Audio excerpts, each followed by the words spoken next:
ঠোঁট তো এরকম বাঁকা বাঁকা না ঠোঁটটা, ওর ঠোঁট বাঁকা বলে ওই ঠোঁটের মধ্যে এমন শক্তি আছে।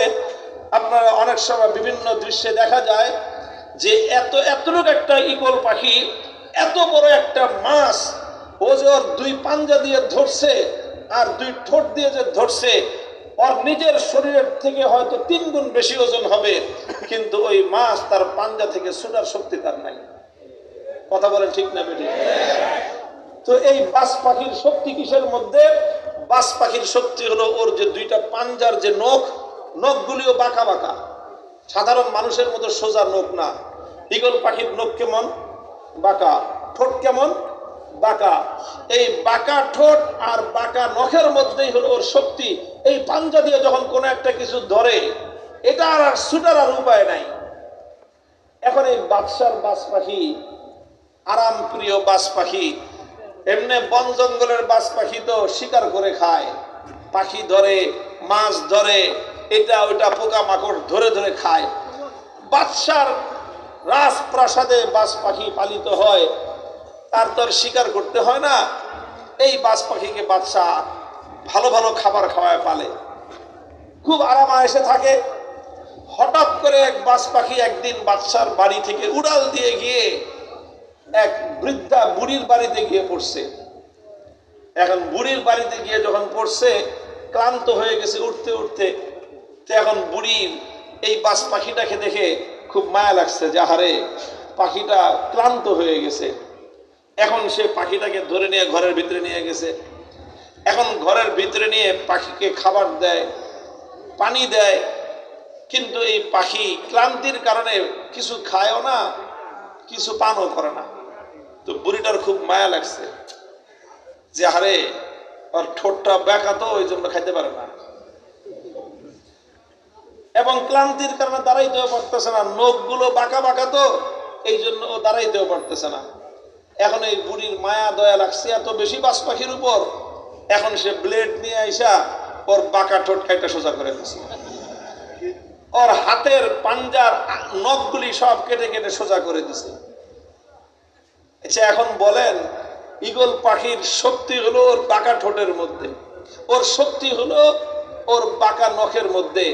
এখন ওর শক্তি যদি আপনার হাতের আঙ্গুলগুলো যদি কেউ কাইটা ফেলায়, 5টা আঙ্গুল কিরম দেখা যায় লম্বা লম্বা, 5টা আঙ্গুল কেটে ফেললো, হাতের 5 আঙ্গুল কাটছে, এই হাতের 5 আঙ্গুল কাটছে, পায়ের 5 আঙ্গুল কেটে ফেলছে, আপনি বলেন তো আপনার শক্তিমত্তা 10 ভাগের 1 ভাগ আর বাকি আছে? কোনো কিছু শক্ত করে ধরতে পারবেন? পারবেন না। কারণ এই আঙ্গুলগুলোর মধ্যেই, আঙ্গুলগুলো বাঁকা হয় বলে আঙ্গুলের শক্তি আছে। আঙ্গুল যদি বাঁকা না হয়তো এই আঙ্গুল দিয়ে হাত দিয়ে কোনো কিছু শক্ত করে ধারণ করা যেত না। এখন বাদশার লোকজন তো বাদশার শখের পাখি হারায় গেছে। এবার বুঝেন, রাজপ্রাসাদের সমস্ত প্রহরীরা মাথা খারাপ, বাদশা যদি পাখি খুঁজে না পায় চাকরি একটারও থাকবে না। এখন সব গোটা এলাকায় ছড়ায় পড়ছে যে বাদশার শখের পাখি হারায় গেছে, ওরে তো খুঁজে বাইর করতেই হবে, বাইর করতেই হবে। খুঁজতে খুঁজতে খুঁজতে খুঁজতে গিয়ে দেখে ওই ঝুপড়ি ঘরের বুড়ির বাড়িতে বাদশার বাজ পাখি। যা দেখে যে বুড়ি এই বাজ পাখির যে অবস্থা করছে, এত ঠোঁটও নাই, ওর একটা ঠ্যাংও নাই, সব নখ কাইটা সোজা করে থুইছে। এখন জিজ্ঞাসা করছে, বুড়িমা আপনি কাম করছেন কে? কয় বাজ পাখিটা দেখে আমার খুব মায়া লাগছে যে ওরে কেউ দেখাশোনা করার নাই, ঠোঁটটা বাঁকা হয়ে গেছে, নখগুলি বড় হয়ে গেছে, কেউ কাটা দেয় না, এই জন্য আমি ওর মায়া করে মহব্বত করে আমি ওর ঠোঁটগুলো কাইটা সোজা করে দিছি, নখটা কাইটা সোজা করে দিছি। এখন এই অবস্থায় পাখি নিয়ে বাদশার কাছে যখন গেছে, বাদশাহ এই অবস্থা দেখে বলে করছে কে এই কাম? কয় যে বুড়ি করছে। কি জন্য করছে? কয় পাখিকে মায়া করে করছে।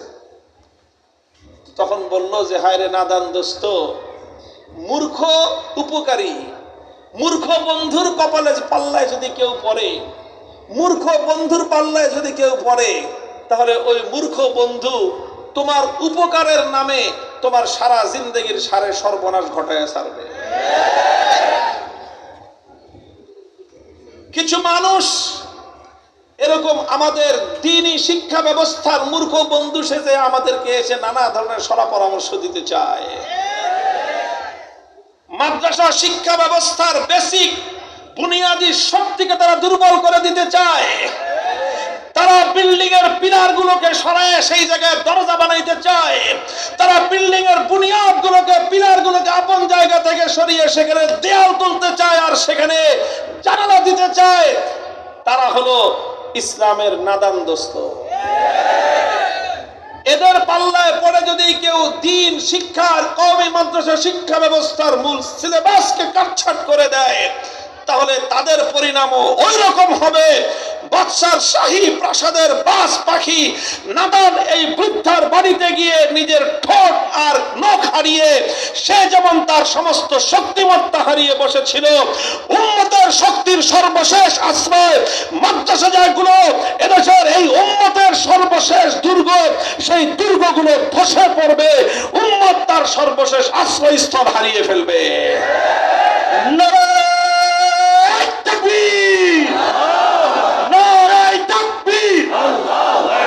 ইসলামের শত্রুরা হুঁশিয়ার সাবধান, কওমি মাদ্রাসার শত্রুরা হুঁশিয়ার সাবধান করার দরকার নেই। আলহামদুলিল্লাহ, কওমি মাদ্রাসার কোনো শত্রু নাই।